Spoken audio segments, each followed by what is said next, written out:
Sa ating video ngayon, tatalakayin natin ang CapCut Template Creator Program at kung paano nga ba makakapag-withdraw ng cash rewards mula dito. Nandito tayo ngayon sa aking CapCut Video Editing app. I-click ko lang dito sa baba sa Me profile icon. So makikita natin dito ang mga details ng aking CapCut Template Creator account. Nandito din ang aking mga nagawa ng templates.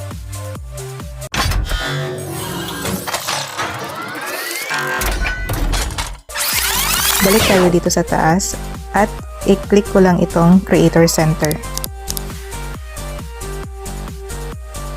Makikita natin dito yung level ko, which is level 3, Ruby, and then yung mga points ko na na-generate na.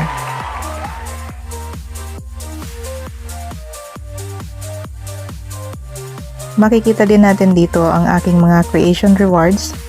Meron akong total balance of $10.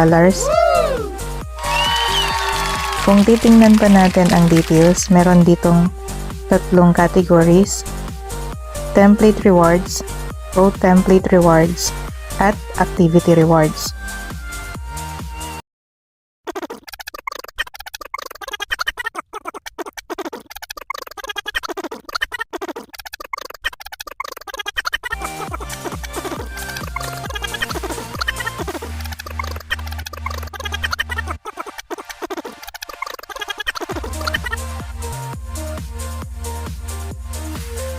Click natin tong back para makabalik tayo sa withdrawal.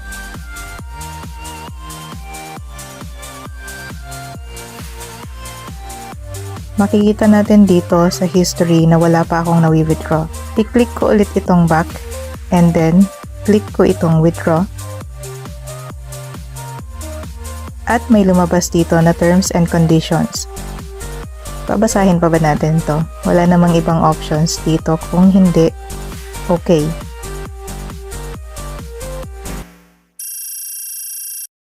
So, i-click ko na itong okay.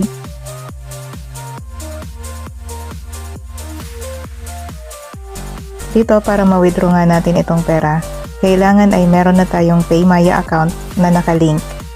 Sa akin ay nailink ko na, nailagay ko na ang aking PayMaya account.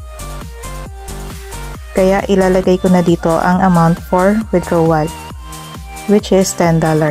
And then, i-click ko naman itong withdraw now. At confirm to withdraw.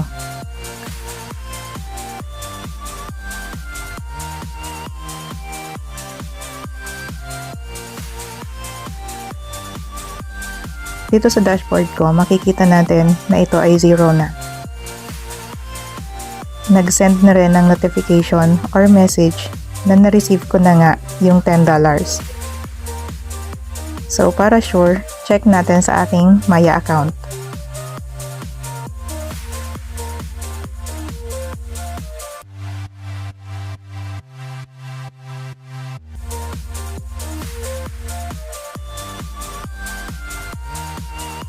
And makikita naman natin dito, received money from CapCut. So, yung 557 pesos, ito yung $10. Converted na yung $10 to Philippine peso.